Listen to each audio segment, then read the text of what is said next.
Brilliance Audio.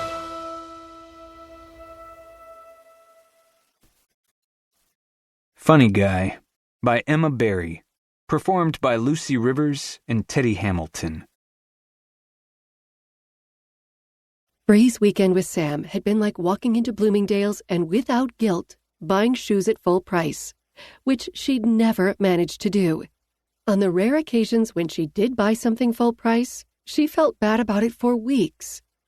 When Sam had gone on the 42nd Street walking tour with her and patiently waited while she'd asked 20 minutes of questions at the end, when he'd talked to her as they'd both struggled to fall asleep every night, when they'd played Ticket to Ride and she'd laughed so hard her stomach ached, Bree was going to have to start giving herself stern lectures about the dangers of indulging impossible fantasies. 48 hours of him on her couch, and she was already stuck in the Sam-shaped trap that had kept her in the same place for so many years. There was no way for this to end without pain for her. Bree wove through the cubes to her desk.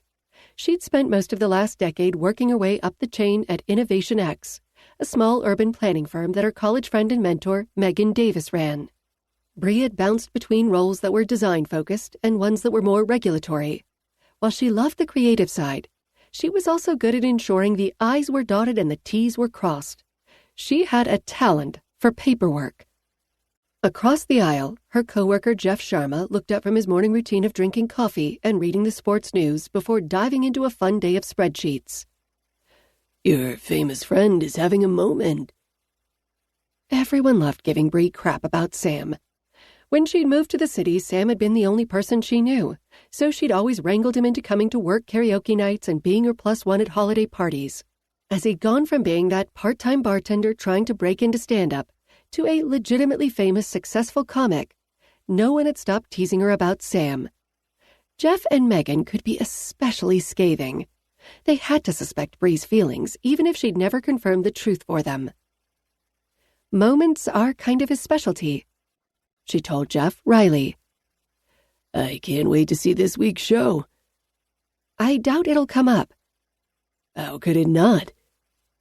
She felt like snapping, because maybe he doesn't feel like mining his personal life for material.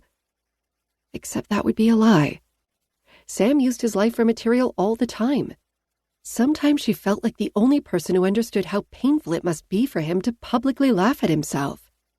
But she didn't want to get into all that with Jeff, whom she liked, but not enough to betray Sam's privacy. Bree scrolled through her email inbox, and then froze at the subject line, "Principal Consultant Position at Hutchison Baker." When Sam had announced his engagement to Salem, Bree had looked for jobs away from New York City. If he were going to get married and be permanently, absolutely, irrevocably someone else's, Bree had to go. She wanted him to be happy, she did, but she didn't know if she could see it every day. It would have dissolved her heart from the inside out, and honestly, a lifetime of friendship with a man who didn't and couldn't love her back had already done enough damage. When Sam and Salem's engagement had fallen apart, though, leaving hadn't seemed as crucial anymore. Still, she knew leaving would be good for her career. She'd gone as far as she could at Innovation X. Because of its size, it tended to take small jobs, mostly in New York and the surrounding area. 10 years of that, and Bree was ready for something else. A principal consultant position would fit the bill. They led teams to bid on and manage projects, and Hutchison Baker had them all over the country and even the world.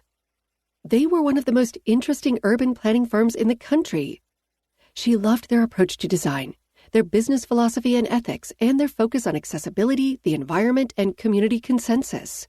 This was her dream job. With jittery fingers, Bree opened the message. They were looking to start a new team focused on sustainable design, and they'd heard great things about her. Her! Bryony Edwards! This was a head-hunting email, one that mentioned an eye-popping salary and emphasized the quality of life in Ann Arbor, Michigan.